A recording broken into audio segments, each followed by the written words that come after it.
የኪነ ጥበቡን ዓለም ለመቀላቀልና ከልጅነቱ የጀመረውን ህልሙን ለማሳካት ብዙ መስዋዕትነቶችን ከፍሏል። ወላጆቹ ልጃችንን ክፉ ሰይጣን ለከፈብን ብለው አንድ ጀሪካን ሙሉ ጸበል አምጥተው የተኛበት አልጋ ላይ ደፍተውበት ያውቃሉ። እሱም ከተኛበት አልጋ ላይ ብድግ ብሎም እሪ ብሎ ጮኸም። በዚህም ጊዜ ሰይጣኑ ተነሳበት። ልቀቅ እያሉ ደግመው ደጋግመው ደፍተውበት ያውቃሉ። በትወና ብቃቱ እጅግ የሚመሰክርለት በርካታ አድናቂዎችን ማፍራት የቻለም በርካታ የኪነ ጥበብ ባለሙያዎችም ድንቅ የሆነ ብቃቱን የሚመሰክሩለት ነው። አርቲስት ሱራፌል ተካ ከሰሞኑ ደግሞ አንድ ቪዲዮ ብቅ አለም። ሱራፌል ታክሲ ለመያዝ ሲሯሯጥ ያሳያል። ይኸው ቪዲዮም ወደ ታክሲው አቀናና ረዳቱ ሞልቷል የሚል ምላሽ ይሰጠዋል።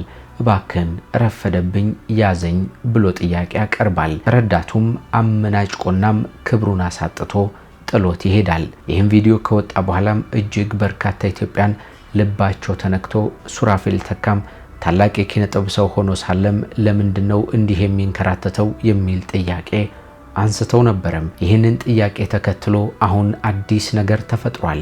በተለይ በቲክቶከሩ አዶናይ የተነሳ ማለት ነው። ምንድነው የተፈጠረው? አዶናይ በዚህ ጉዳይ ላይ የሰጠው ምላሽናም የከፈተው አዲስ ቻሌንጅ ምንድነው? እንነግራችኋለን በዚህ ቪዲዮ ላይ። ሱራፌል ከልጅነቱ እስከ እውቀት ያሳለፈው የኪነ ጥበብ ጉዞ ምን ይመስላል? በልጅነቱ ደግሞ የከፈለው መስዋዕትነትስ እንዴት ያለ ነው? የወጣባቸው የወረደባቸው መንገዶች ምን ይመስላሉ? ትማሩበት ዘንድ ወደ እናንተ እናደርሳችኋለን። እንደምናችሁ የምንወዳችሁ የምናከብራችሁ የጎራ ስቱዲዮ ቤተሰቦች በያላችሁበት ሆናችሁ እኛን ተቀዳሚ ምርጫ አድርጋችሁ ስለምትከታተሉ እናመሰግናለን። የሱራፌል ተካን ድንቅ አጋጣሚና የህይወት መንገድ አለፍ ሲልም የትዳር ህይወት ልንቃኝ እንዲህ ተገናኘን። ጌታቸው በላይ ነኝ። አብራችሁን እንድትቆዩ በአክብሮት ጋብዛችኋለሁ። በደንበኞቹ ዘንድ አንቱታን ያተረፈው ቴምር ሪል ስቴት በዲፕሎማቶች መንደር በሆነችው ሳር ቤት ቫቲካን ኤምባሲ አካባቢ አራተኛውን ሳይት ይዞሎት ብቅ ብሏል። ለኢንቨስትመንት ቢሉ ለመኖሪያ ተመራጭ በሆኑ ቦታዎች ሳር ቤት እንዲሁም አዋሪ ሳይቶቻችን ላይ ያለምንም የዋጋ ጭማሪ በኢትዮጵያ ብር ተዋውለው አሁኑኑ የቤት ባለቤት ይሁኑ። ባለ 2 መኝታ ከ1.7 ሚሊዮን ብር ቅድመ ክፍያ ጀምሮ፣ ባለ 3 መኝታ 2.3 ሚሊዮን ብር ቅድመ ክፍያ ጀምሮ እንዲሁም 100% ለሚከፍሉ ደንበኞቻችን 35% እውነተኛ ቅናሽ ያደረግን መሆኑን ስንገልጽልዎ በታላቅ ደስታ ነው። ለበለጠ መረጃ በ0972 75 0375 ሃሎ ብለው የቢሮ እንዲሁም የሳይት ቀጠሮ ማስያዝ ይችላሉ። ቴምር ፕሮፐርቲስ። ተወዳጁና ዕውቁ አርቲስት ሱራፌል ተካ ተወልዶ ያደገው በጎንደር ከተማ ነው። በጎንደር መሃል ፒያሳ እድገቴ እዚያ ነበር ሲል የልጅነት ጊዜውን ያስታውሳል። ሱራፌል እጅግ በተከበረ በተወደደ ቤተሰብ በጥሩና በጨዋነት መንገድ ነበር ያደገው። ጥሩ ጸባይ የነበረው ልጅ ስለነበር በቤተሰቦቹ ዘንድ በስስት የሚታይ ተወዳጅ ልጅ ነበረም። ሱራፌል እድሜው ከፍ እያለ ሲመጣም የህይወቱን መንገድ መምረጥ ሲጀምር የኪነ ጥበብ ዓለም የኔ መንገድ ነው ብሎ ማሰብ ጀመረ። በዚህም የተነሳ ወደ አማተር ክበብ በማቅናት የተለያዩ ቲያትሮችን፣ አጫጭር ጭውውቶችንና ሌሎችም ድራማ ነክ ስራዎችን እየሰራ ከጓደኞቹ ጋር አደገም። አብረውት ካደጉት መካከል ደግሞ ባለቤቱ ገበያነሽ ኃይለማርያም ትገኝበታለች። ስለ ትዳራቸው በልጅነት ስላሳለፉት የፍቅር ህይወት እንነግራችኋለን። ሱራፌል ተካ በዚያው በጎንደር ፒያሳ አካባቢ የነበረ አንድ ትልቅ ሲኒማ ቤት ላይ የሲኒማ ቤቱ አስተናጋጅ ሆኖ ተቀጠረ። እንዲህ የሆነበት ምክንያት ካለው የኪነ ጥበብ ፍቅር የተነሳ ነበር። ምክንያቱም ሲኒማ ቤት እየገባ ታላላቅ አርቲስቶችን መመልከት ይፈልግ ስለነበር፣ ለዚያም የሚከፍለው ገንዘብ ስላልነበረው በሲኒማ ቤቱ አስተናጋጅ ሆኖ ከገባ ግን በነፃ የማየት እድል ስለነበረው ነው ያንን ነገር ያደረገው። ይህ በልጅነቱ ለኪነ ጥበቡ የከፈለው አንደኛው መስዋዕትነት ነበር።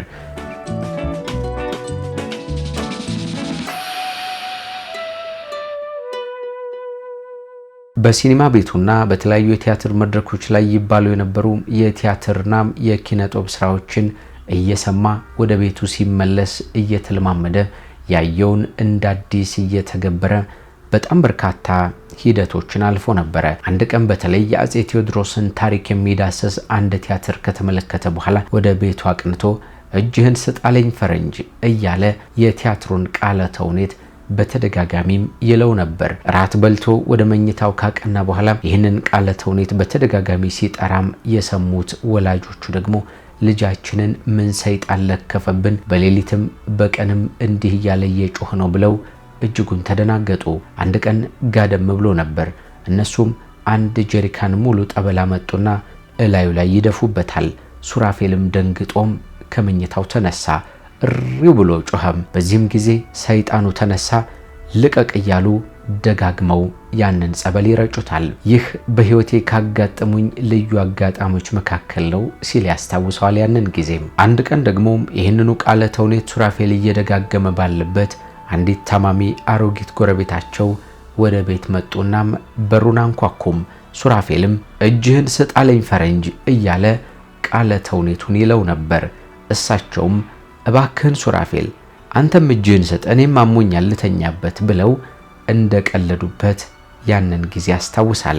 እንዲህ እያለ ከጎንደር እስከ ባህር ዳር የተለያዩ ኪነጥበባዊ ስራዎችን እየሰራ እውቅናውም ከፍ እያለ እንዲሁም አልፎ ደግሞ በሚሰጡት የቴሌቪዥን ድራማዎችና ጭውውቶች ላይ በመሳተፍ በኢትዮጵያውያን ዘንድ ተወዳጅ ባለሙያም ለመሆን ቻለም።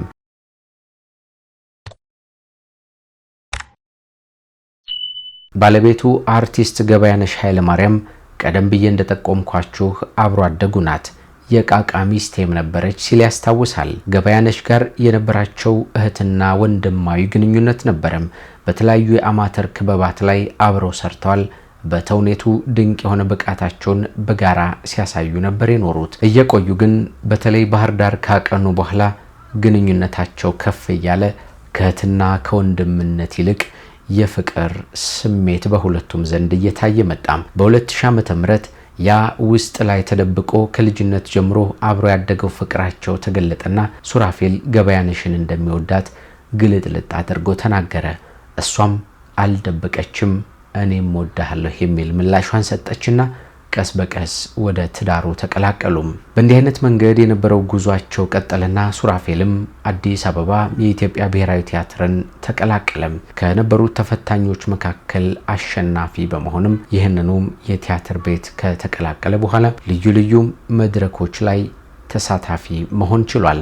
ገበያነሽም እንዲሁ በልዩ ልዩ ፊልሞች ላይ፣ ቲያትሮች ላይ እንዲሁም ጭውውቶችና ድራማዎች ላይ በመሳተፍ ታዋቂ ናት። በትዳራቸው ልጆችን ማፍራት ችለዋል። ልጆቻችን እንደኛ ወደ ኪነ ጥበቡ ባይመጡም ነገር ግን በያሉበት የራሳቸውን መንገድ እንዲመርጡ ነፃነቱን ሰጥተናቸዋል ሲል ሐሳቡን ያስቀምጣል ሱራፌል። ይህንን ድንቅ የሆነ ተዋናይ በሚመለከት ታዲያ ከሰሞኑ አንድ ቪዲዮ በልዩ ልዩ ማህበራዊ ሚዲያዎች ላይ ሲዘዋወር ተመለከት ነው።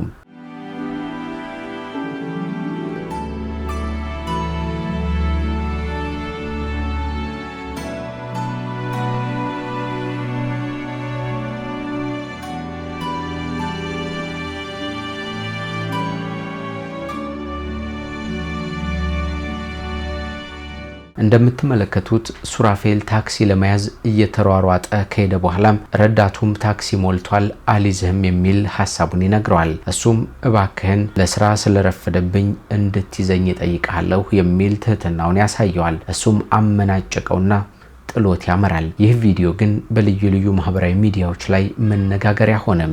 ለሱራፌልም መኪና ንግዛለት የሚል አዲስ ቻሌንጅ ተከፈተም። በዚህም ከሰሞኑ ለአርቲስት ሰለሞን ተካ መኪና ገዝቶ ያስረከበው ቲክቶከሩ አዶናይ ምላሽ ሰጠበት።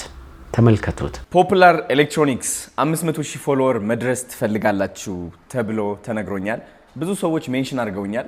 500,000 ፎሎወር ከደረሳችሁ ለመቄዶንያ 1 ሚሊዮን ብር እንደምትሰጡም ሰምቻለሁ። ግን 500,000 ከሚሆን ለምን 1 ሚሊዮን አናደርገውም? በሁለት ቀን ውስጥ እስከ ማክሰኞ ያልቃል ብላችሁ ቻሌንጅ አውጥታችኋል። በሁለት ቀን ውስጥ 1 ሚሊዮን ፎሎወር ትደርሳላችሁ። ግን ለመቄዶንያ 1 ሚሊዮን ብር ይሰጣል። ከዛ ደግሞ ለትልቅ አንጋፋ አርቲስታችን ኩራባቸው ደግሞ አዲስ መኪና ይገዛል። ይህ የሚያስማማን ከሆነ አሁኑኑ መጀመር እንችላለን። ፖፑላር ኤሌክትሮኒክስ ኮሜንት ላይ ገብታችሁ ዝግጁ ነን ማለት ትችላላችሁ። በጣም ይደንቃል። አርቲስት ሱራፌል ተካ ይህንን የመኪና ሽልማት እንዲያገኝና አዶናይም የከፈተው ቻሌንጅ እንዲሳካም ሁላችንም ልንረባረብ ይገባል። የተጀመረው ቻሌንጅ ተሳክቶ አርቲስቱ መኪናውን እንደሚጨብጥ ባለሙሉ ተስፋ ነን። በደንበኞቹ ዘንድ አንቱታን ያተረፈው ቴምር ሪል ስቴት በዲፕሎማቶች መንደር በሆነችው ሳር ቤት ቫቲካን ኤምባሲ አካባቢ ላይ አራተኛውን ሳይት ይዞሎት ብቅ ብሏል። ለኢንቨስትመንት ቢሉ ለመኖሪያ ተመራጭ በሆኑ ቦታዎች ሳር ቤት እንዲሁም አዋሪ ሳይቶቻችን ላይ ያለምንም የዋጋ ጭማሪ በኢትዮጵያ ብር ተዋውለው አሁኑኑ የቤት ባለቤት ይሁኑ። ባለ 2 መኝታ ከ1.7 ሚሊዮን ብር ቅድመ ክፍያ ጀምሮ፣ ባለ 3 መኝታ 2.3 ሚሊዮን ብር ቅድመ ክፍያ ጀምሮ እንዲሁም 100% ለሚከፍሉ ደንበኞቻችን 35% እውነተኛ ቅናሽ ያደረግን መሆኑን ስንገልጽልዎ በታላቅ ደስታ ነው። ለበለጠ መረጃ በ0972 75 0375 ሃሎ ብለው የቢሮ እንዲሁም የሳይት ቀጠሮ ማስያዝ ይችላሉ። ቴምር ፕሮፐርቲስ። ከቅርብ ጊዜያት ወዲህ በልዩ ልዩ ማህበራዊ ሚዲያዎች ላይ እንዲህ ያሉ ነገሮች እየተበራከቱ መጥተዋል። በተለይ ደግሞ ለገንዘብ ሳይሆን ለፍቅራቸውና ለኪነ ጥበቡ ብዙ መስዋዕትነትን የከፈሉ ታላላቅ አርቲስቶች በእንዲህ አይነት መንገድ መሄድ የለባቸውም። ይልቁንም ለሰሩት ትልቅ ስራም ለሀገርም ላበረከቱት አስተዋጽኦ እንዲህ ያለው ነገር ይገባቸዋል በሚል በተለያዩ ወጣቶች በስፋት እየተተገበረ ይገኛል። ደስ የሚል ነገር ነው። ይቀጥል ይበርታ እንላለን።